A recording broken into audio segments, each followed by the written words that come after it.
All right, joining me now is Karen Kingston. We're going to talk about all of that.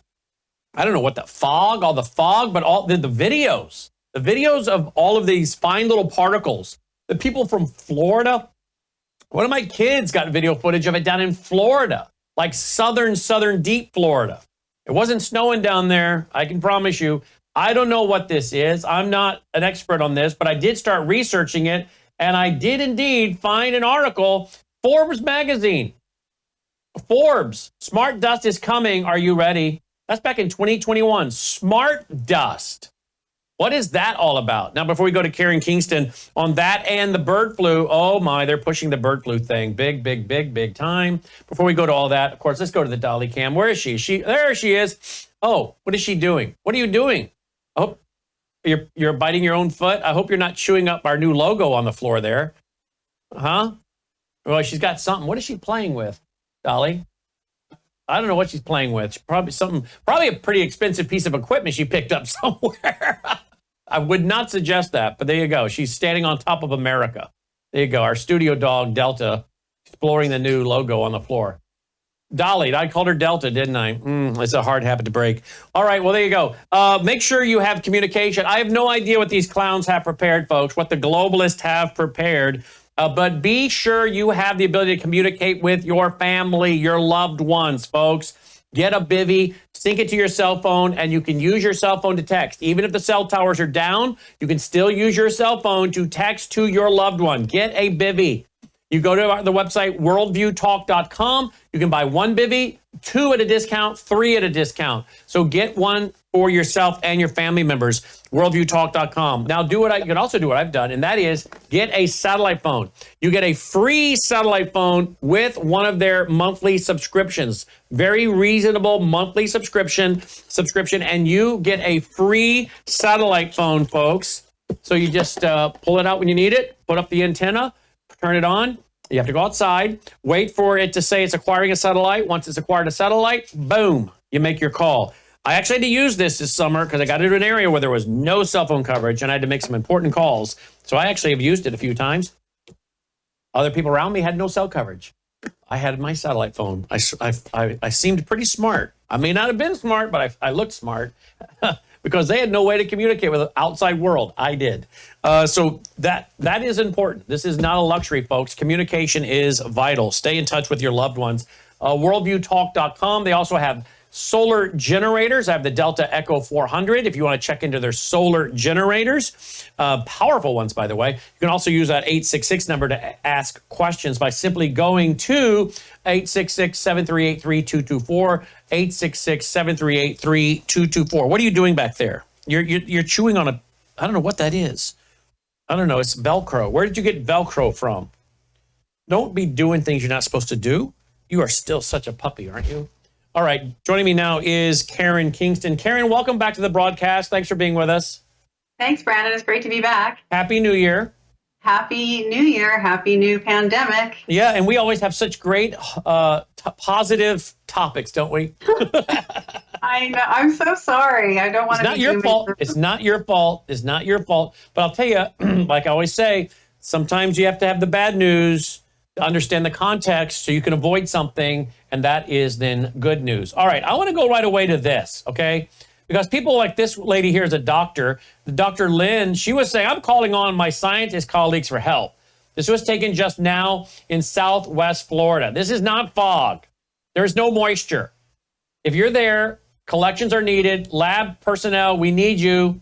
All right, now I have one of my family members who's down in southern Florida. They got video footage of the same thing. Let me advance where it goes to the actual footage here. Here we go. Look at that.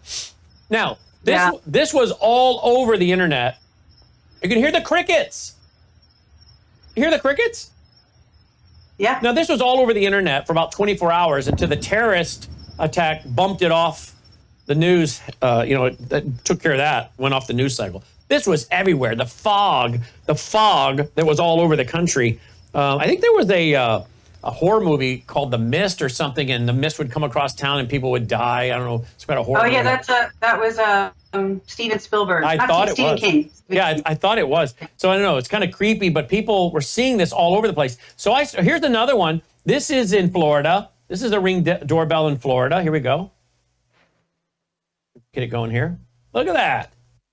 So yeah, so when I returned to the States last year, I posted from my Ring. Imagine that kind of swarm, but multiply it by like 50. And the swarms were moving in different directions. And I sent you one actually from New Year's Eve, I think, Brandon, of my current one. But when I first came back to the States, there was just these wall of lights that were moving, and people were like, "Oh, those are just some kind of bugs." There were no bugs. I live in San Diego. There's like no bugs here anyway. But there was no bugs. I mean, I could stand outside, and there was no bugs. So, and the Ring camera was picking up these light, these light photons. Because that's all it was picking up, because the camera has night camera and I didn't have the light on. And the weird thing is that they would move in swarms. Isn't that crazy? Now, you say you sent me a video. Where's that? Where'd you send that? No, I sent you some, I think over text, my Ring video. I sent you over text over the weekend. Okay. But if you go to my Substack, you and I covered, it was more than 2 years ago, but I put a clip in my Substack from the Final Days film that I had done on nanoparticle technology, the clip that you and I covered 3 years ago with James Giordano, talking about how nanoparticulate matter could create, like they could use swarms. Yeah, I remember that. Aerosolize. Let's play some of that. But first, let me go to this. This is, anyone can put this into YouTube, Smart Dust, the invisible network of the future. Okay? This is right there on YouTube. Smart Dust, the invisible network of the future. Listen to a little bit of this. Imagine a world where tiny sensors, no bigger than a grain of sand, create an invisible network that spans the globe. Today, I'm diving into the fascinating world of smart dust, the tech that could revolutionize everything from environmental monitoring to healthcare. So what exactly is smart dust? These are minuscule devices equipped with sensors, communication capabilities, and sometimes even computing power. Picture countless microscopic sensors scattered across a forest, constantly gathering data on temperature, humidity, and even pollution levels. This isn't just science fiction, it's happening right now. Think about the potential in healthcare. Imagine these tiny sensors being used to monitor a patient's vital signs in real time, providing doctors with an uninterrupted stream of data. It could lead to quicker diagnoses and more personalized treatments. Smart dust could even be deployed in disaster zones, offering critical information about structural damage or locating survivors. But it doesn't stop there. The agricultural sector could see a massive transformation. Farmers could monitor soil conditions, moisture levels, and crop health with unprecedented accuracy. All right, so that's, of course, they always want to spin the positive. You know, it's going to help us. It's going to be so wonderful. They're always spinning this, it's just some wonderful, great thing. But I want to go back to this. Now, this is related. Let me see if I can refresh that. This is an article, a news show about news dust. Listen to this. You got to unmute it. Here we go. Up by the military to get information from the battlefield. They call it smart dust, and the new technology may soon make it possible to keep track of anything, anywhere, including you.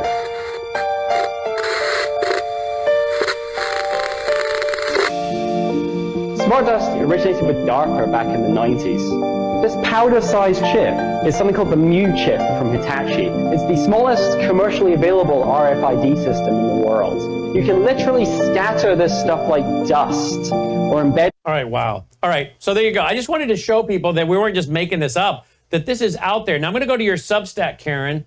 Let's see. The smart dust is extremely toxic, and as they said, it's much smaller than a grain of sand. It's nanoparticulate matter, so it's much smaller than a cell. And because it can, because it has photons, it can host these positive electronic charges. It can get inside the cells, and the personalized medicine, right? Diagnosing you. Well, how are they doing that? They're using nano-sized Raman sears. Which read our DNA, right? And so they're genetically modifying us and inducing diseases. And these also are absolutely designed to cross the blood-brain barrier, right? So these are also neuroweapon technologies, as James Giordano stated at West Point in, I think it was 2017, 2018. Where All right, he let's says go down there. Let's go. There's your article at Substack. Stop spraying us with aerosolized pandemics. Pandemics are caused by aerosolized bioweapons, including H5N1. You talk about Dr. Dimitri stated on CNN 2 days ago that there is no evidence of human-to-human transmission of H5N1 bird flu. Okay, it's an article people should read at KarenKingston.substack.com. So here, look at that. That's us right here, right? This video, Brandon, because this is stuff you and I covered years ago, but this is just one example. And I sound ago, this summer, yeah. Yeah, I sound like a broken record, but I was very clear that COVID-19 was an aerosolized attack. And this is about a 90-second clip. All right. So keep in mind, whether they're talking about pandemics or smart dust, what they're talking about is modifying the human genome and merging us with technology, as well as doing that to all species. So as we go through this Substack, this will not sound insane. It will sound completely logical. And I hope people's eyes open and we stop pretending that nanoparticle and nanotechnology does not exist when we are currently being saturated in it. All right, here we go. This is from our show here back in 2022. And they say here, human-to-human transmission is not likely. We've gone over this. Over 32,000 cases in Hong Kong hospitals. There was no statistically clinical significance of hospital transmission from patient to patient or patient to healthcare worker. 222 healthcare workers flown into Wuhan to treat those patients. None of those healthcare workers got infected. There was no human-to-human transmission with the original SARS-CoV-2 virus. It was very unlikely. Go on to the next slide. The way people got infected for EcoHealth Alliance's pitch to DARPA is they used the lipid nanoparticles where they could actually use them they could put something on a surface so that it had dermal penetration into you, a lipid nanoparticle encapsulated virus. They could give you something to eat, or they could actually aerosol spray down an environment, a subway system, a school, a hospital, a nursing home, what have you. So the transmission was aerosol. Aerosol is not airborne. There never was airborne transmission. Aerosol means that it's something that was basically a propulsion out of a device. That's what aerosol means. The mainstream media, NIH, CDC, and HHS have been using aerosol and airborne interchangeably as if they have the same meaning. They do not. Aerosol transmission is human-to-human transmission through the air. There is no, airborne is. There is no airborne transmission. It's always been aerosol. This is the evidence of that as well. Wow, there you go. 2022, we were talking about it. Yeah, and there was no human-to-human transmission, the early data out of Wuhan. It was all aerosol, or they put it in the food, or they put it in the beverages. And that was in the EcoHealth Alliance pitch to DARPA. And if you go down, let's play James Giordano. This is from the film Final Days. Again, people are breaking news that COVID was potentially, this is because of the drones and the mist, right? They're saying, could COVID-19 have been aerosolized? I was like, oh my gosh, I said that 100 times. Go up, right, that clip right there. I said this. So people often ask me, so do you think COVID-19 never happened? And COVID-19 absolutely did happen. There was a pandemic, but what caused COVID-19 was not a virus. What it was this lipid nanoparticle technology that basically hijacks the human immune system as well as our neurological system, causing mild to moderate disease or severe disease. So what they were calling spike proteins were actually lipid nanoparticles. Those were LNPs. When you take a magnetic hydrogel, which is also in the patents, and you infect a biological cell, you can see that cell is covered with all of these little spikes. That's the spike protein. You're not infected with a virus, you're infected with lipid nanoparticle technology that then reprograms that cell to then give off these biosynthetic toxins in your body. That's what caused COVID-19. And James Giordano, who began advising the US military and the intelligence community in 2008 under the Obama administration, actually discusses the use of lipid nanoparticle technology as neuroweapons. One of the newest developments is that nanoparticulate matter can be stabilized for distribution.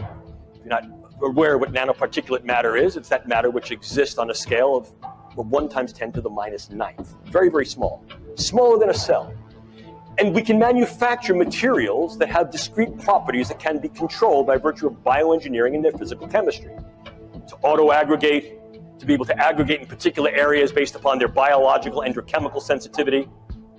But now we go one step further. Most recently, just a few weeks ago, it was announced that you could then aerosolize nanomaterials.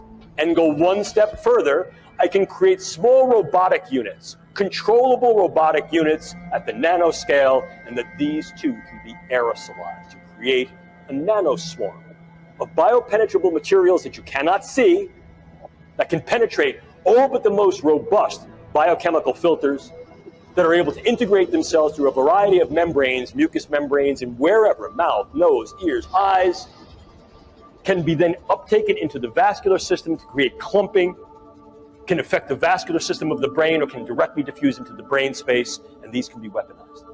And they can be done in such a level that their presence is almost impossible to detect, and as such, the attribution becomes exceedingly difficult to demonstrate. The point of this was to end the human species, to create a new, as Elon Musk calls them, humanoids, like to merge technology into the human body. And before people say that's crazy, what do you think biotechnology is? DARPA calls it transhumanism, military transhumanism.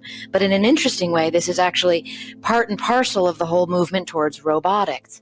It's not only making individual warfighters comfortable with robots, it's this idea of coupling man and machine. Wow, coupling man and machine.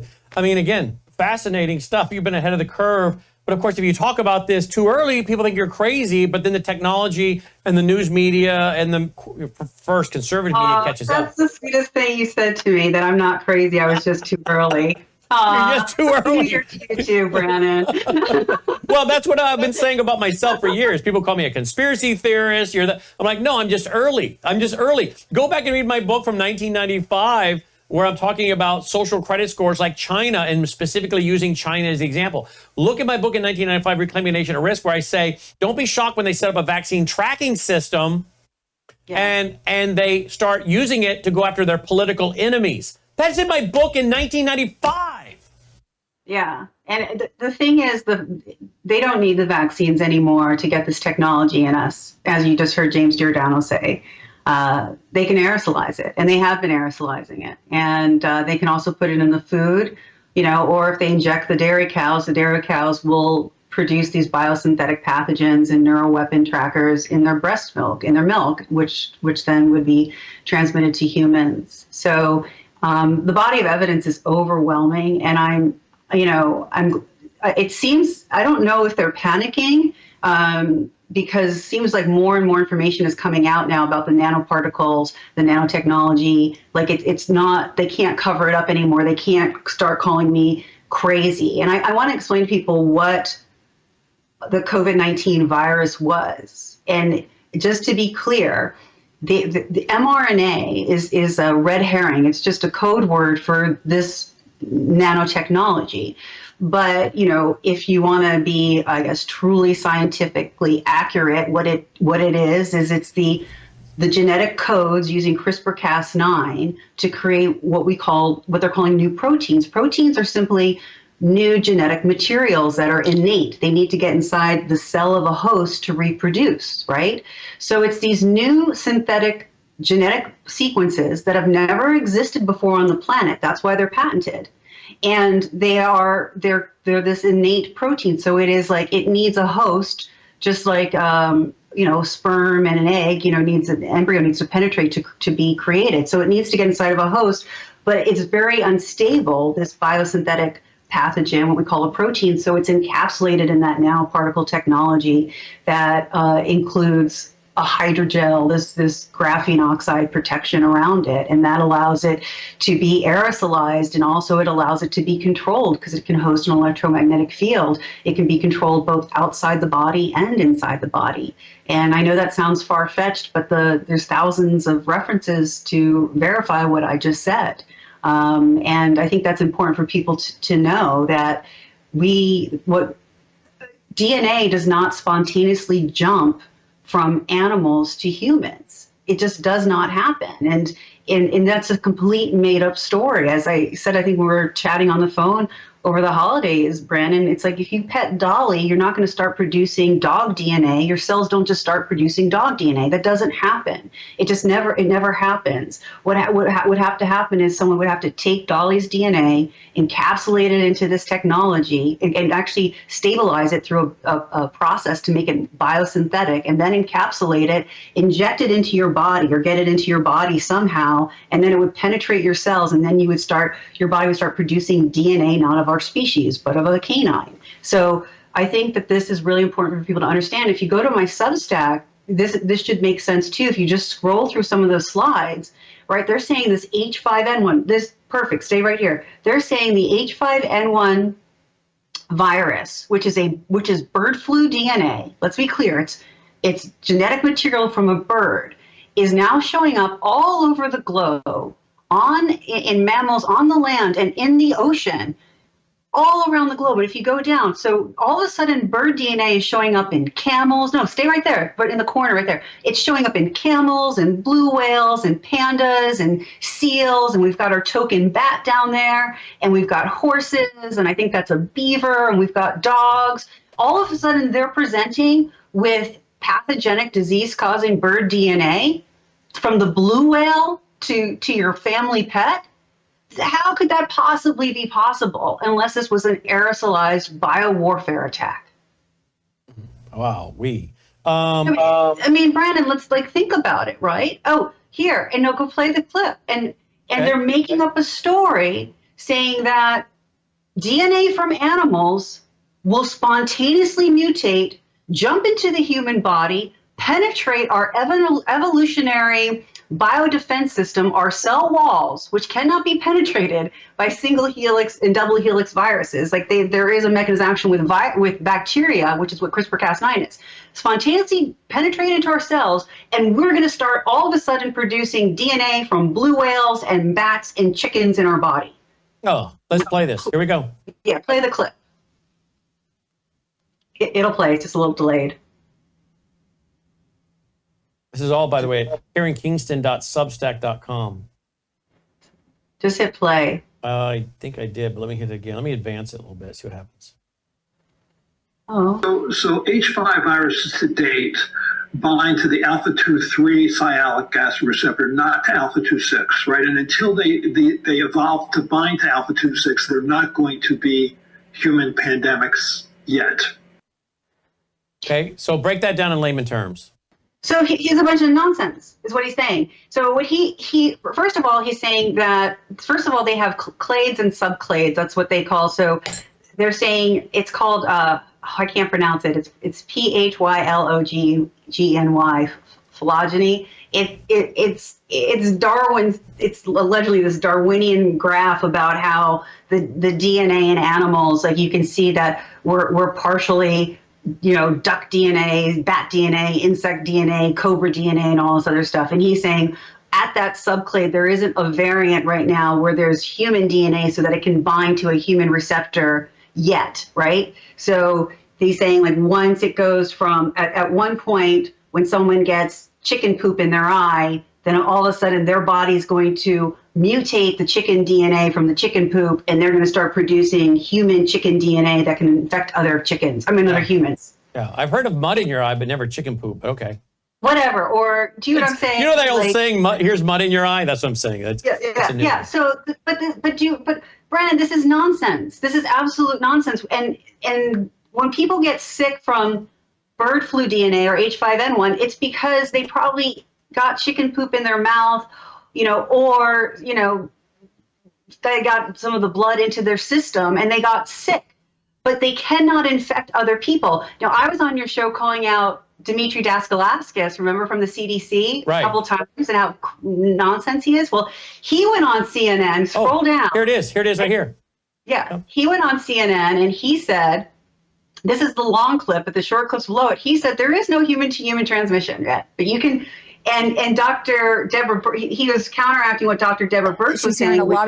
She's hearing a lot of the same words that she heard with COVID, like it's low risk. Early on, that's what they were saying, and the CDC website still says bird flu is low risk to public health. What do you say to that? And do you believe it's still low risk? So to be clear, we say on our website that bird flu is low risk to the general population. So every time we identify a case of bird flu, we go through an entire process to really look at our risk assessment. So we look at the story, the epidemiology around that case. Is there any evidence of human-to-human transmission? And to be clear, there is no evidence of human-to-human transmission in the United States at this time. We also look really carefully at the sequence related to influenza to make sure that we see if there is any change that could potentially mean that the virus is changing in a way that could mean that it's higher risk to humans. And I think that's been really important in the work that we've been doing and will continue to do. So I think based on our, looking at the risk every day, looking at what we're learning from the virus as well as the epidemiology, that remains true, that it is low risk for the general population. Is there any evidence of human-to-human transmission? And to be clear, there is no evidence of human-to-human transmission in the United States at this time. Okay. So I honestly, Brennan, I think we got ahead of this because we were playing Dimitri Daskalakis' statements from the November 7th CDC meeting, and I put it to a cartoon on here where he's saying there is no human-to-human transmission, and now he's going on CNN validating that because I was saying this is a made-up story and it's a planned pandemic. Now Deborah Birx goes on saying they need to get ahead and do testing more. Then remember I said that someone needs to file a temporary restraining order against Newsom for declaring H5N1 as a state of emergency before Trump gets into office. Well, guess what? Dr. Lena Wen, the former CNN doctor expert from Planned Parenthood, went on over the holidays to say that Biden needs to authorize the H5N1 vaccines before Trump gets into office. Right? Wait a minute. Let's see if I have that clip. I think is this the clip here? I wanted to play. It's from Face the Nation. Dr. Leana Wen. Yeah. Yeah, here I actually had that tonight. Here we go. What should be happening in the Biden administration right now that isn't going on? Yeah, there are two main things that they should be doing in the days that they have left. The first is to get testing out there.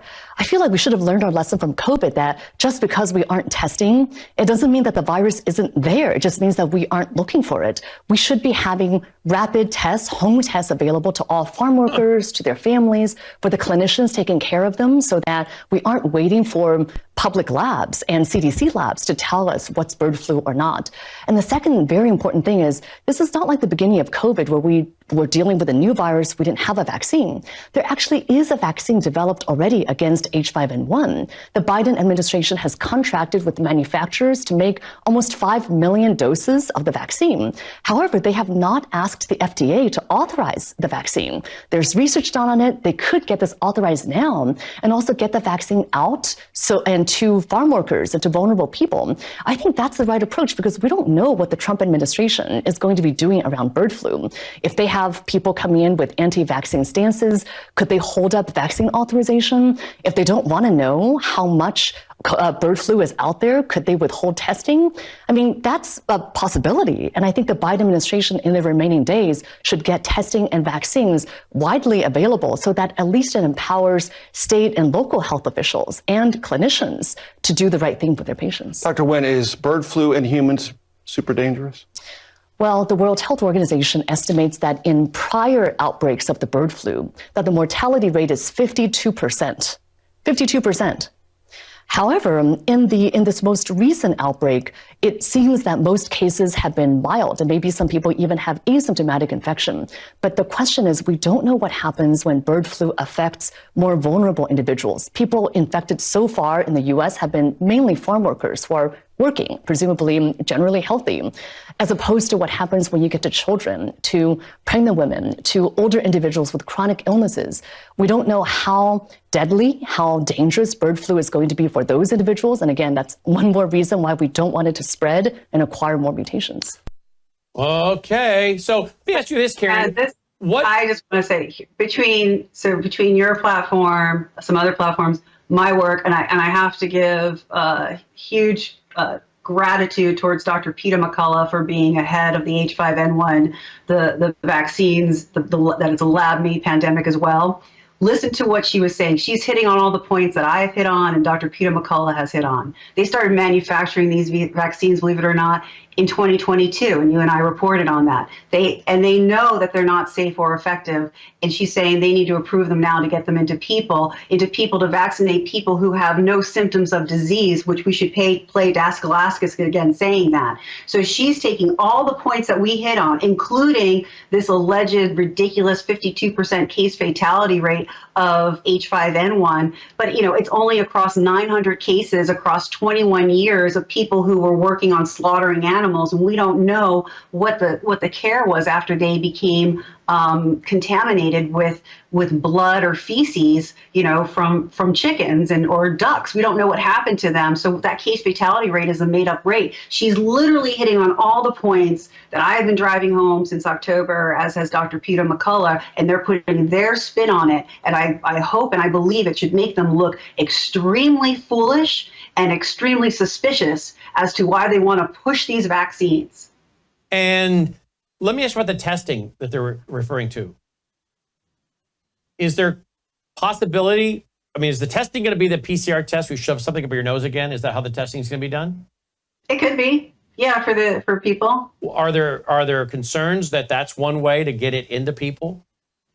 Of course, yeah. There's that, but it's also the number one goal of the PCR test. And I wrote a whole Substack on this. And there's a 2020 congressional report that was issued at the end of December 2020. The whole point of the PCR test was for China National Gene Bank and global governments to collect the DNA of the entire global population. And it's all stored in China National Gene Bank, so they can make customized synthetic pathogens that can hijack the DNA of human beings based on their genetic makeup, which is part of what region that you live in. They'll know what diseases you're more susceptible to. For example, Americans are more susceptible to diabetes due to the obesity problem in the United States, and they'd be able to tailor bioweapons based on the geographical area that you live in, and also based on your demographics, your age and your race and gender and whatnot. Now, let me ask you about H5N1.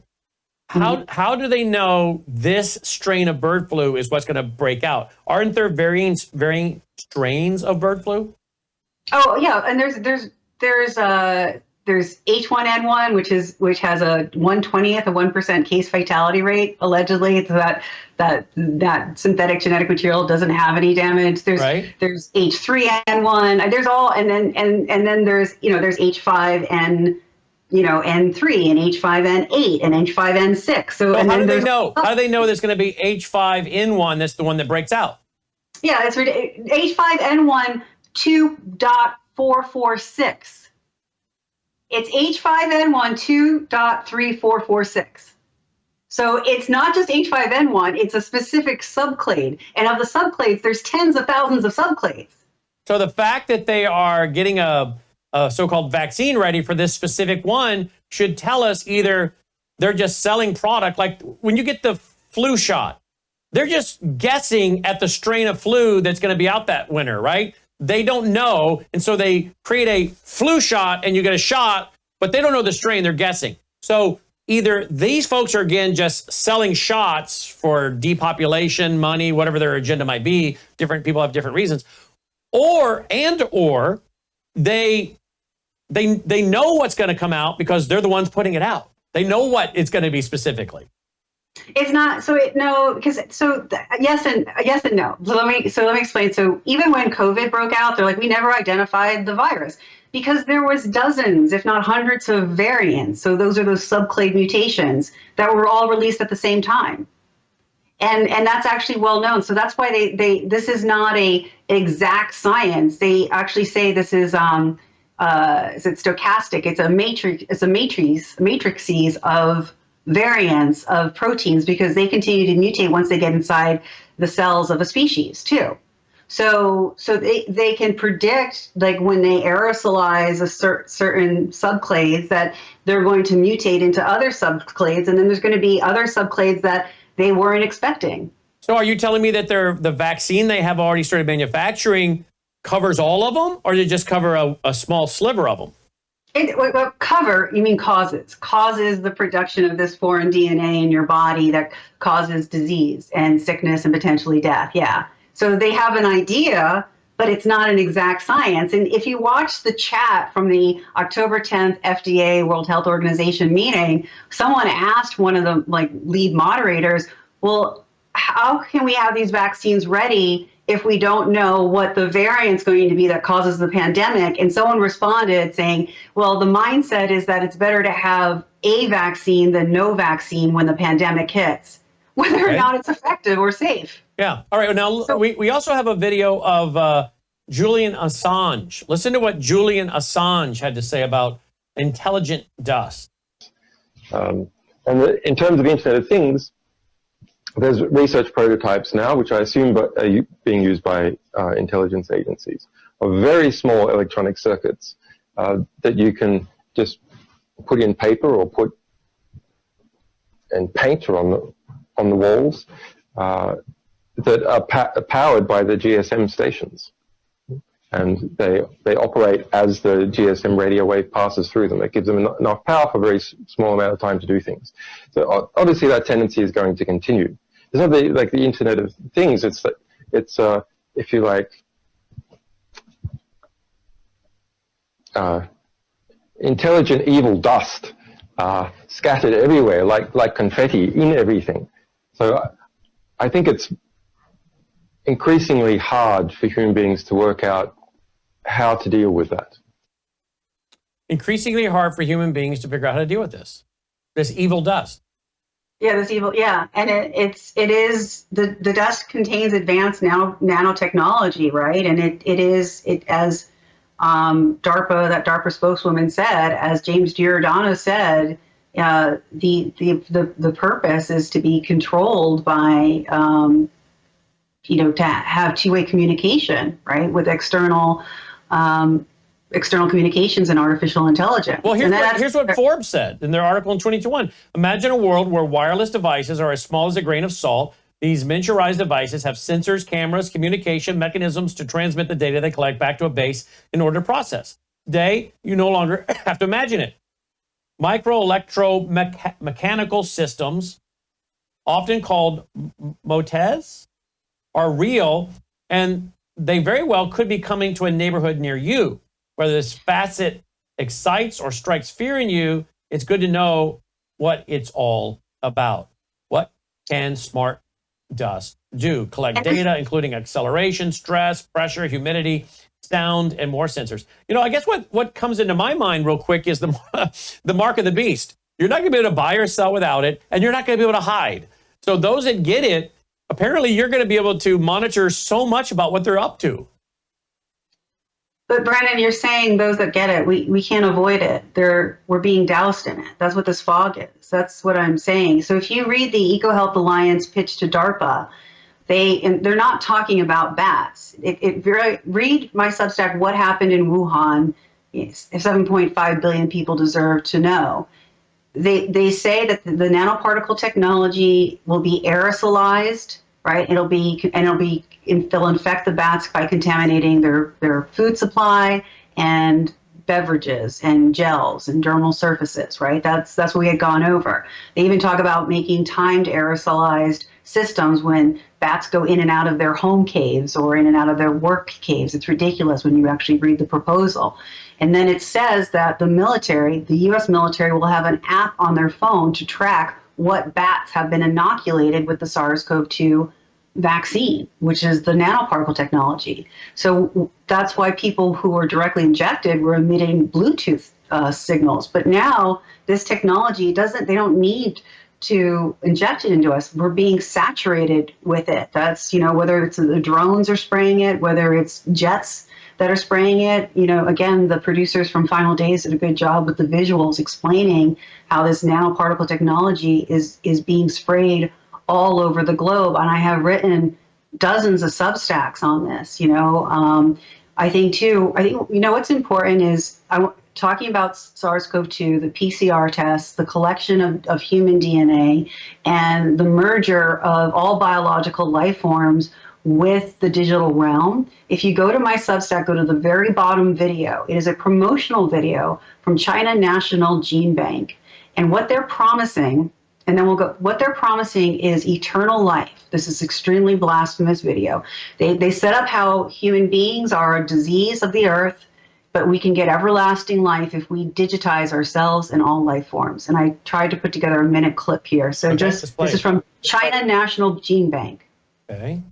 We'll get to Gene is the foundation of all creatures to survive and prosper. Start with the most primeval life format. It passes through hundreds of millions of creatures, painting the grand picture of life history. Gene lives in the thriving of life and imprints the extinction of species. Only those that have survived massive natural catastrophes are still around us. The rise of human beings has speeded up the extinction of species. The rise of human beings has speeded up the extinction of species. The rise of human beings has speeded up the extinction of species. Digitization of life will ensure the sustainable development of human beings. Digitization of life will ensure the sustainable development of human beings.